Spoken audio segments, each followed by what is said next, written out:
这里是中华故土海兰泡，清朝时被迫割让给俄国，如今是俄罗斯远东第3大城市。我踏上这片土地后，就一直在观察是否还有中国的痕迹。这是我的海兰泡2日游旅行记录。请大家注意这个画面，背景的摩天轮和高楼都是中国，小土丘这边是俄罗斯。很显然，这2个是俄罗斯妹子。如果有幸能与一个俄罗斯妹子建立更亲密的联系，当2颗心逐渐靠近，我最好奇她的身体部位便是小脚趾。我会去数她的小脚趾有几根骨头。据说大多数白种人的小脚趾都是3节骨头，而我们黄种人一般都是2节骨头。这也导致一种说法，就是大部分白种人全身的骨头数量会比黄种人多2块，分别是206块和204块。但不要觉得他们多2根骨头就更优秀，反而我们黄种人才是进化更先进的，因为小脚趾只有2根骨头的时候，抓地力更好，走得更稳。一对新人正在拍婚纱照，对于这种美好的事情，我一般都是给予真心的祝福。比如我的朋友老 K， 这2年赚了几个臭钱，天天想着提法拉利。我作为多年的兄弟，内心也是祝他早日开上滴滴。看得正起劲时，传来一阵狗叫，吓得我赶紧顿了。俄罗斯人遛狗都不牵绳，很多都是烈性犬，这令我非常讨厌。这块地方是当地的行政中心，眼前这个平淡无奇的布拉戈维申斯克市是俄罗斯阿穆尔州的首府。导游说，州政府和市政府就是这2栋楼。阿穆尔州的面积相当于贵州与河北2个省之和，人口相当于安徽临泉县的1/3。此时的世界虽是5颜6色的，但我的眼中只有绿色。这座雕像很明显是列宁，如今俄罗斯许多的列宁雕像都被拆掉了，在远东地区反而更多被保留了下来。俄罗斯的纸币上早已没有了列宁，面额最大的5000卢布上印着穆拉维约夫，这个人就是侵吞清朝土地的最大主谋，瑷珲条约的签订者。5000卢布纸币的背面印着哈巴罗夫斯克大桥，哈巴罗夫斯克还有一个中文名字伯利。伯利在唐朝为黑水都督府驻地，明朝设巴呼鲁卫，清朝由吉林将军管辖，如今是俄罗斯远东地区最大的城市。这应该是俄罗斯的日本文化爱好者，在俄罗斯街头经常能看到日本元素，特别在俄罗斯的年轻群体中，日韩2国流行文化的影响力都远远大于中国。中国的国力快速崛起，但文化影响力和文化输出极其弱势。可以这么说，在如今中国的所有行业中，中国的文化从业者和男子足球从业者，大部分都算是羞耻的失败者，本人也算半个。中国电视剧在海外的影响力甚至不如土耳其。土耳其是世界上仅次于美国的第2大电视剧出口国，在全球170多个国家播出，覆盖约7.5亿观众。中国电影质量被韩国电影完爆，影响力甚至不如印度。印度电影海外票房占比为1/3。至于中国男足，他们输给安提瓜和巴布达，我都不意外。我相信你们都是第一次听说这个国家的名字。安提瓜和巴布达是一个加勒比岛国，人口8万。接下来我们要去一个非常重要的景点，就是当地的博物馆。目前的海兰泡想找到中国的痕迹，估计只能在博物馆里。这个博物馆规模很小，正门更小，简直就像普通人家里的入户门。进到博物馆里面，发现里面塞满了中国人，里面的警示牌都感觉像是专门针对中国游客。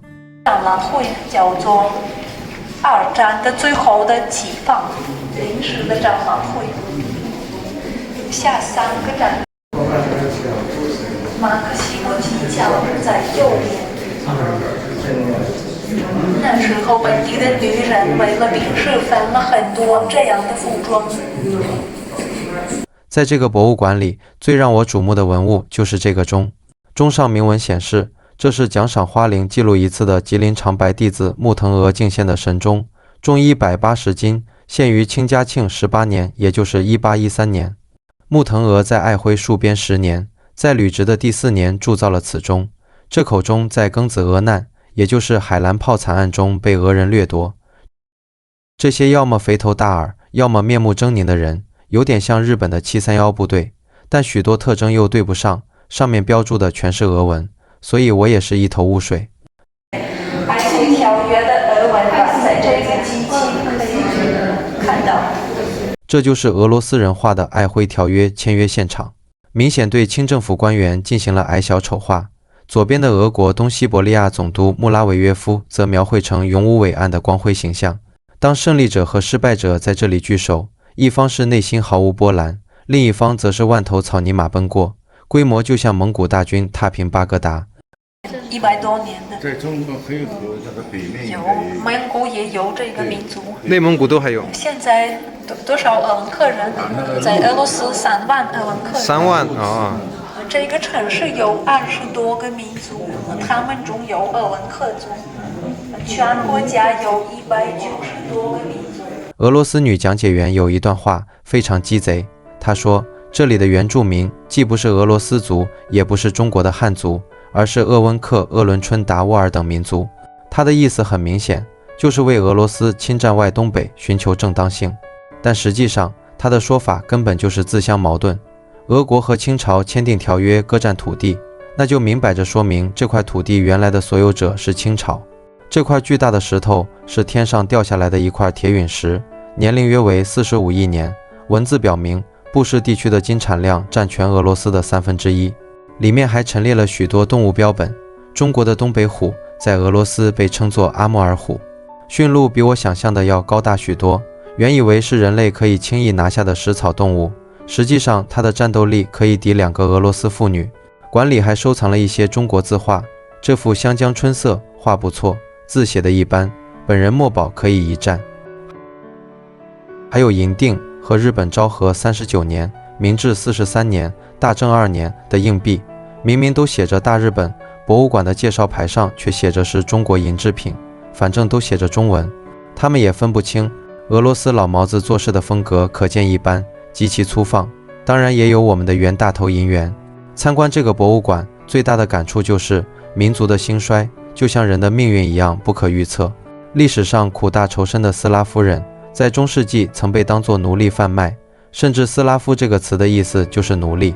东斯拉夫人建立的基辅罗斯被蒙古帝国西征所摧毁，南斯拉夫人所在的巴尔干地区长期是奥斯曼帝国与欧洲列强争夺的焦点，民族矛盾和战争频繁。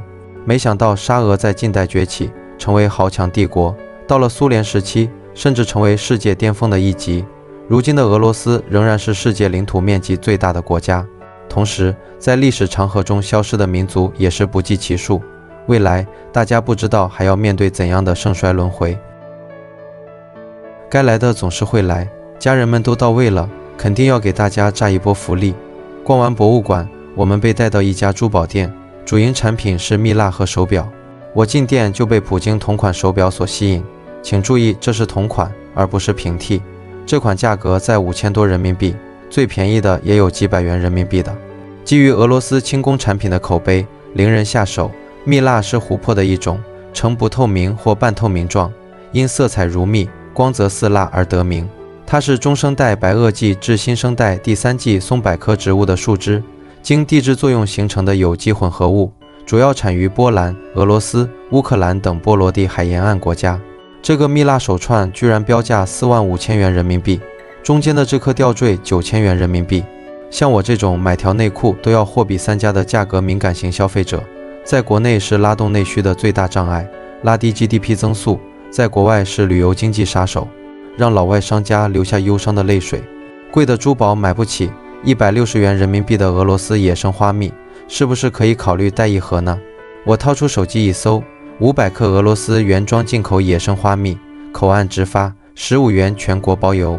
我有时候真的很佩服国内的商家，是怎么能够把商品价格打到这么低，低到我很多时候购买商品都是基于对他们的同情。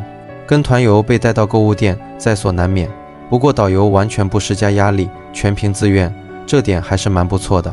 购物店马路边的公交候车站过于山寨，像来自赫鲁晓夫时代。3个俄罗斯小哥正在讨论北约东扩和全球气候变暖。今天最后一个景点是布什的火车站，这个火车站有多小呢？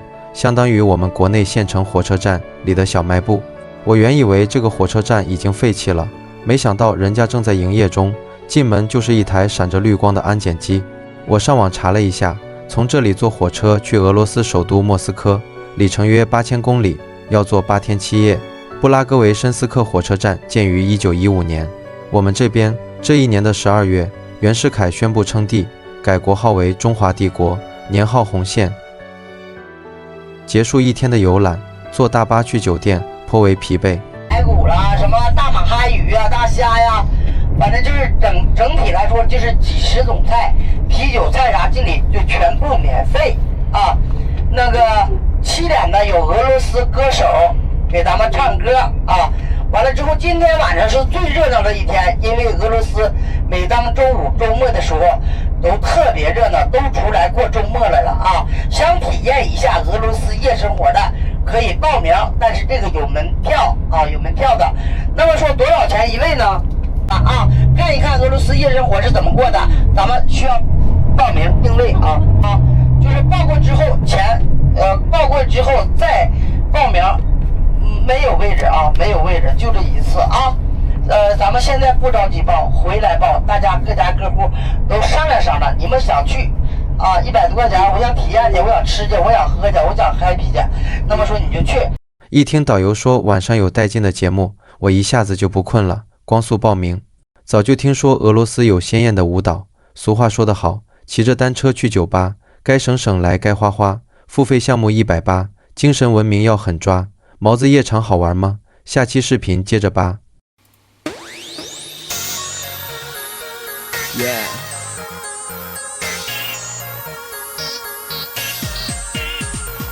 戴眼镜的少年，他在冬天的广州吃雪糕，他安静地吃着雪糕，看城市乱成一糟，纹身在他的衣服里闪耀，他还会跆拳道，他希望此刻来一个强大，好让自己把他打爆。冬天吃雪糕，你们都别笑，冬天吃雪糕，因为我有料，我忍住不笑，只为安静吃雪糕，哪怕吃到了最好雪糕，我会大声叫。单眼皮大姐，她在冬天的漠河吃雪糕，她寂寞地吃着雪糕，听路上汽车在咆哮，小说在他的思维里发酵，不久就会发稿。他希望此刻来一个 email， 说唱个剧本也卖掉。